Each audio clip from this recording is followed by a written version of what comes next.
നമസ്കാരം. ഇത് ശക്തികുളങ്ങര ഹാർബർ യന്ത്രവൽകൃത മത്സ്യബന്ധനത്തിൻ്റെ ഈറ്റില്ലം എന്ന് പറയുന്ന സ്ഥലമാണ് ഈ ഹാർബർ. എന്നാൽ അതിനോട് തൊട്ട് ചേർന്ന് ഇവിടുത്തെ വർഷങ്ങളായിട്ടുള്ള പരമ്പരാഗത മത്സ്യബന്ധന തൊഴിലാളികളുടെ ഒരു കേന്ദ്രമാണിത്. അപ്പോൾ ഒരേ സമയം ഏറ്റവും ആധുനികമായ യന്ത്രവൽകൃത മത്സ്യബന്ധനവും അതുപോലെ തന്നെ പരമ്പരാഗതയും തമ്മിൽ സംയോജിക്കുന്ന ഒരു സ്ഥലം. അപ്പോൾ അവർ ആ പരമ്പരാഗത മേഖലയിലുള്ള ഒരു തീരക്കടലിലെ മത്സ്യബന്ധനം നടത്തുകയും ഈ വലിയ ബോട്ടുകളുടെയും വലിയ ബഹളത്തിൻ്റെയും ഇടയിൽ അവർ പരമ്പരാഗതമായ രീതിയിൽ മത്സ്യബന്ധനം നടത്തുകയും ചെറിയ രീതിയിൽ അവർ ഉപജീവനം നടത്തുകയും ചെയ്യുന്ന ഒരു കൂട്ടം മത്സ്യത്തൊഴിലാളികളുണ്ട് ഇവിടെ. ഇവിടുന്ന് ഈ തെക്കോട്ട് കേരളത്തിൻ്റെ തെക്കൻ തീരങ്ങളിലെല്ലാം പരമ്പരാഗത മത്സ്യത്തൊഴിലാളികളുടെ വലിയ കൂട്ടങ്ങളുണ്ട്. പക്ഷേ ഇവിടുത്തെ ഇവർ ഈ വലിയ യന്ത്രവൽകൃത മേഖലയോട് ചേർന്ന് നിന്ന് ഫൈറ്റ് ചെയ്ത് ജീവിക്കുന്ന ഒരു വിഭാഗം ആൾക്കാരാണ്. അപ്പോൾ ഇവിടെ നിങ്ങളുടെ ഫിഷിങ് എങ്ങനെയുണ്ട്? ക്യാച്ചിങ് ഒക്കെ വളരെ മോശമാണ്, വളരെ മോശം. ഒരു ഒന്നും കിട്ടാൻ മാർഗ്ഗമില്ല ഇപ്പോൾ. കാരണം ഈ അശാസ്ത്രീയമായ മീൻപിടുത്തം നടക്കുകയാണല്ലോ മറ്റുള്ള വലിയ ബോട്ടുകൾ. അതുകൊണ്ട് ഇങ്ങനെയുള്ള ഈ പരമ്പരാഗതക്കാർക്കൊന്നും കിട്ടാത്ത രീതിയിലുള്ള ഇതാണ് നടക്കുന്നത്. ഇപ്പോൾ സീസണല്ലേ, മൺസൂൺ സീസൺ തുടങ്ങി വരികയാണ്. പക്ഷെ ഒന്നും കിട്ടാൻ മാർഗ്ഗമില്ല. പണി വളരെ മോശമാണ്. ഈ കാലാവസ്ഥ പിന്നെ മുന്നറിയിപ്പുള്ളപ്പോൾ നിങ്ങൾക്കൊരു ചെറിയ ഒരു ബാറ്റ പോലെ സർക്കാർ തരുമെന്ന് പറഞ്ഞ് കിട്ടുന്നുണ്ടോ? ഈ നമുക്കുള്ള മത്സ്യത്തൊഴിലാളികളുടെ പെൻഷൻ മാത്രമേ ഉള്ളൂ. വേറെ ഒന്നും നമുക്ക് അല്ല, ജോലിക്ക് പോകാൻ പറ്റാത്ത ദിവസമുള്ള നഷ്ടപരിഹാരം പോലൊരു ഒന്നുമില്ല.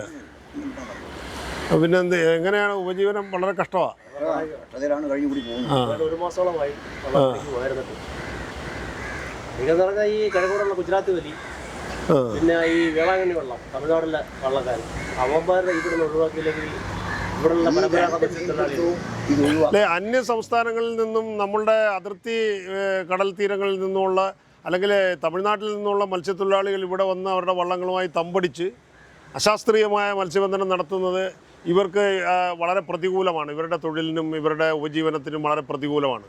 അപ്പോൾ അത്തരം വലിയ വിഭാഗങ്ങൾ ഇവിടെ ഈ മത്സ്യത്തൊഴിലാളികളുടെ ഇടയിൽ തന്നെ ഉണ്ട്. അതായത് തമിഴ്നാട്ടിൽ നിന്നും മറ്റു സ്ഥലങ്ങളിൽ നിന്നും വന്ന് ഇവിടെ മത്സ്യബന്ധനം നടത്തുന്നു. അവർ ഈ ലൈറ്റ് വെച്ചുള്ള ഫിഷിംഗ് അല്ലേ? അതേപോലെ പറയുമ്പോൾ ഈ ഗുജറാത്തി വലയുടെ കാര്യവും പറഞ്ഞു. ഗുജറാത്തി വല എന്ന് പറയുന്ന ഒരു വല, ചെറിയ മീൻ മത്സ്യം ഒരു വലിയ മത്സ്യം വരെ അവർ പിടിച്ചെടുക്കുകയാണ്. അപ്പോൾ ആ ഗുജറാത്തി വല എന്ന് പറയുന്നത് ഇപ്പോൾ ഈ അടുത്ത കാലത്ത് ഒരു 2 കൊല്ലത്തോളം ആകത്തുള്ളൂ. അപ്പോൾ അത് വന്നിട്ട് അതിൻ്റെ എന്താണ് അതിൻ്റെ പ്രത്യേകത? എന്താ അതിൻ്റെ അപകടം? ജാതി മത്സ്യങ്ങളും അതിനകത്ത് കിട്ടും. അത് കടൽ അരിച്ചു പുറക്കുന്ന ഒരു അടക്കം കൊല്ലി പോലെ ഒരു സാധനമാണ്. പണ്ട് അടക്കം കൊല്ലി എന്ന് പറയുന്ന പോലുള്ള ഒരു വലയാണ്. അപ്പോൾ അതിന് നീളം എത്രയോ മീറ്റർ നീളമുണ്ട്. അതായത് 500 മീറ്ററിലധികം നീളം അല്ല.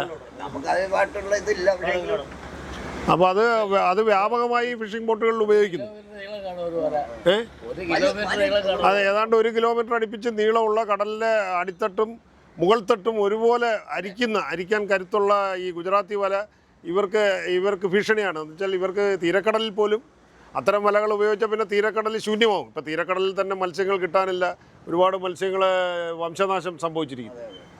അപ്പോൾ അത്തരം രീതികൾക്ക് സർക്കാർ അതിനൊരു നിയന്ത്രണം കൊണ്ടുവരണമെന്നാണ് അല്ലേ? അതെ. ഇവരെ എതിർക്കാനോ അല്ലെങ്കിൽ നേരിടാനോ ഉള്ള ശക്തി പരമ്പരാഗത മേഖലയ്ക്കില്ല. അപ്പോൾ സർക്കാർ ഇതിന് ഒരു നിയന്ത്രണം കൊണ്ടുവരികയും അതിനൊരു വ്യവസ്ഥ ഉണ്ടാക്കുകയും ചെയ്യണമെന്നാണ് ഇവരുടെ ആവശ്യം.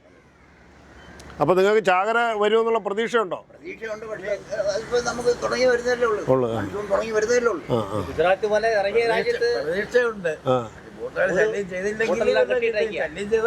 അവിടെ ഈ വല നിരോധിച്ചു, ഗുജറാത്തിൽ ഈ വല നിരോധിച്ചു ഇവിടുത്തെ ഈ സർക്കാർ. ആ വല ഇവിടെ ഇറങ്ങിയ ശേഷം ഇവിടെ ഭയങ്കര പണിയാണ് നടക്കുന്നത്. ഇപ്പോൾ ഗുജറാത്ത് മോഡൽ മത്സ്യബന്ധനമാണ് നമ്മുടെ തീരക്കടലിനെ നശിപ്പിക്കുന്നതെന്നാണ് പരമ്പരാഗത മത്സ്യത്തൊഴിലാളികൾ പറയുന്നത്.